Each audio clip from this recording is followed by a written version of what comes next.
अच्छे बच्चे हाँ जी। कैसे बैठेंगे? ऐसे। बेटा आज कक्षा 7 में घातांक में हम लोग घातांक के नियम सीखेंगे। अभ्यास 2 भी शुरू हो रही है आपकी। अभ्यास 2 भी कराने से पहले घातांक के नियम सीखना बहुत जरूरी है। इसके ही आधार पर गणित की बहुत सारे अभ्यास है, बहुत सारे काम होते हैं, इसलिए बहुत ध्यान से सीख लेना, बहुत काम आने वाले हैं। पहले समझे घातांक हो दी जाए, ये हम लोग सीख चुके हैं, फिर एक बार मैं बता देता हूं। जैसे हमने लिखा 5 और ऊपर उसके आगे उससे छोटा और उसके ऊपर ये लिखे 3। 5 पे घात 3, इसमें आधार है 5 और घात है 3। एक एक बात तो समझते चलना, आराम से समझ में आ जाएगा। 5 पे घात 3 का मतलब होता है 5 की 3 बार गुणा, 5 गुणा 5 गुणा 5। यहां हमने लिखा x पे घात 4, इसका मतलब क्या है? x आधार है, घात 4 है, और घात x की इसका मतलब 4 और गुणा x गुणा x गुणा x गुणा x। ये हो गई घात और ये हो गया आधार। ये हो गई घात, ये हो गया आधार। इतनी बातें आपकी समझ में आ गई होंगी। अब आज हम लोग करते हैं घातांक के नियम। कुछ नियम है, इन नियमों को अगर आप सीख लेंगे तो आपको गणित थोड़ी सी आसान हो जाएगी। मैं ये मिटा देता हूं और यहीं से आपके लिए ऊपर से लिखना शुरू करता हूं, ताकि एक ही बार में टेक्निकल सारे नियम आ जाए। घातांक का पहला नियम है गुणा में घातें जुड़ती हैं। क्या नियम है? गुणा में घातें जुड़ती हैं, लेकिन हमेशा नहीं। कब? जबकि आधार समान हो।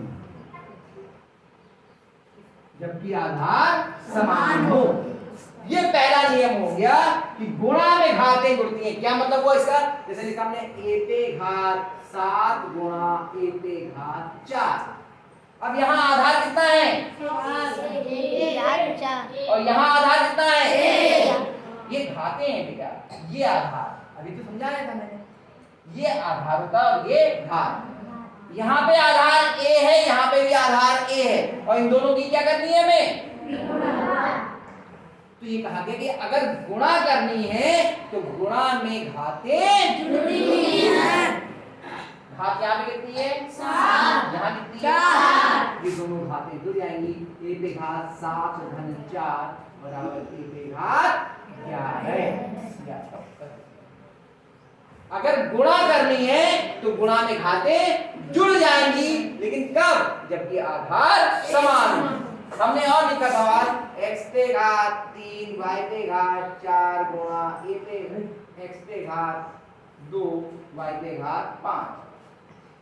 अब हम सीधे जोड़ के लिखते हैं, ऐसे नहीं लिखेंगे, सीधे जोड़ के लिखेंगे। यहाँ x पे घात कितनी है?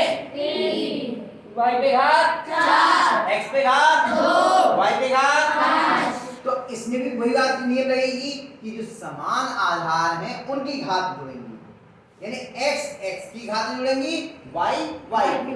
तो x पे घात कितनी हो जाएगी? 2 और y पे घात कितनी हो जाएगी? और ध्यान रखना इनके बीच में कोई निशान नहीं है तो गुणा का निशान होता है। क्या का निशान है? गुणा। साक्षी क्या हुआ बेटा? कभी से नहीं हो रही क्या? रात भर जगी थी शादी में? हाँ ये लग रहा है। दूसरा नियम है भाग में घातें जुड़ती हैं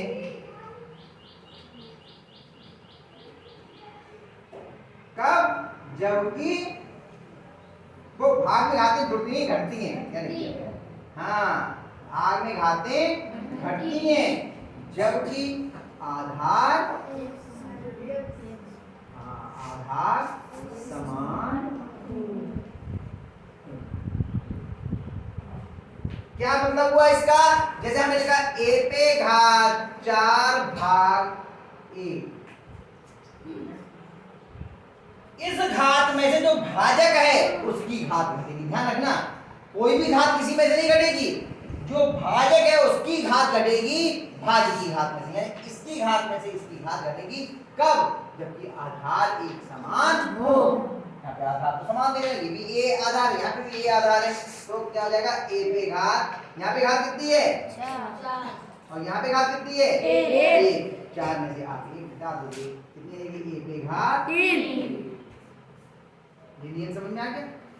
या फिर हम लिखा हमने x पे घात 5 y पे घात 2 भाग x पे घात 3 y बराबर, तो x की घात में से x की घात घट जाएगी और y की घात में से y की घात घट जाएगी।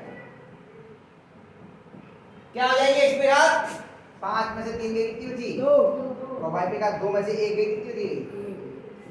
ये वाली घातें घटती हैं, ये इस वाली घात में से। ठीक है, दूसरा नियम समझ में आ गया? आगे बात समझ में? तीसरा नियम करें। तीसरा, घात के ऊपर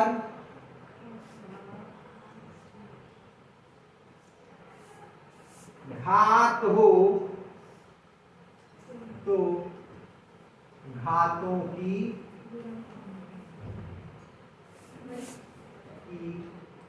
गुणा होती है।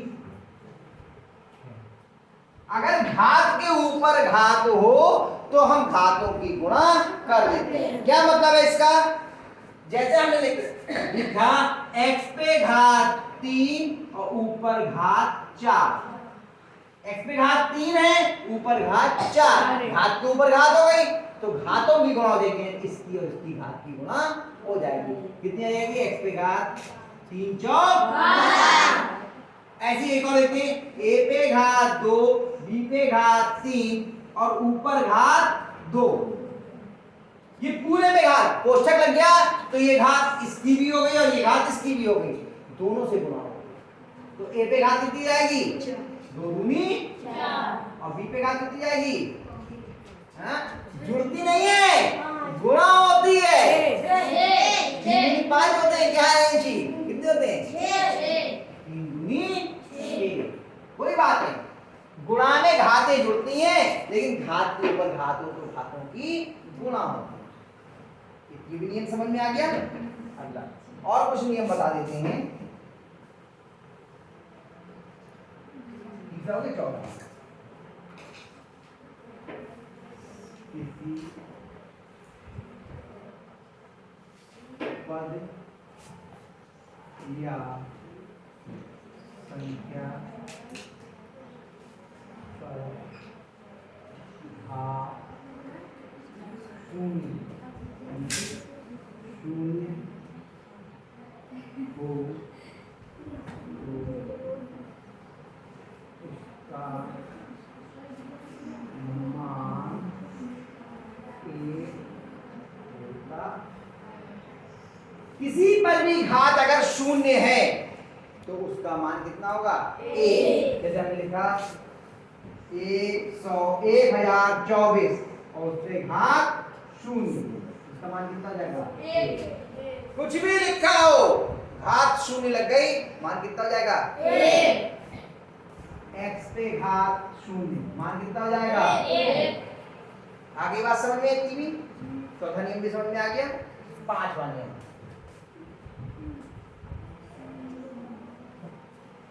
घात का चिन्ह बदलना है तो क्या कीजिए, उसका व्युत्क्रम कर देंगे। व्युत्क्रम मतलब अगर अंश में है तो हर में ले आइए, हर में है तो अंश में, या गुणात्मक रूपों में। व्युत्क्रम का मतलब गुणात्मक रूपों भी होता है, सही है। किसी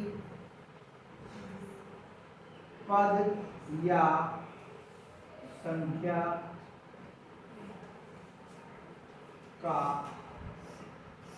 व्युत्क्रम करने पर उसकी घात का चिन्ह बदल जाता है। क्या मतलब हुआ? हमने लिखा x, ये इस नियम को बहुत ध्यान से समझ लेना। x पे घात -5, घात कैसी है माइनस, ये इस समय अंश में है क्योंकि हर में कितना है इसके 1, इसका व्युत्क्रम कर दो यानी कि इसको पलट दो, अंश को हर कर दो, हर को अंश कर दो, तो ये इसकी घात का चिन्ह बदल जाएगा, घात माइनस की इकाई की हो जाएगी यानी 1/x पे घात 5। आई बात समझ में? हमने लिखा 1/a पे घात -2b। अब हमें चिन्ह किसका बदलना है? जो ऋणात्मक है केवल उसका, तो ये हर में है ना a पे घात -2, अगर इसको हम अंश में ले आए तो इसका चिन्ह बदल जाएगा, ये माइनस से क्या हो जाएगा प्लस, तो हो जाएगा a पे घात 2/,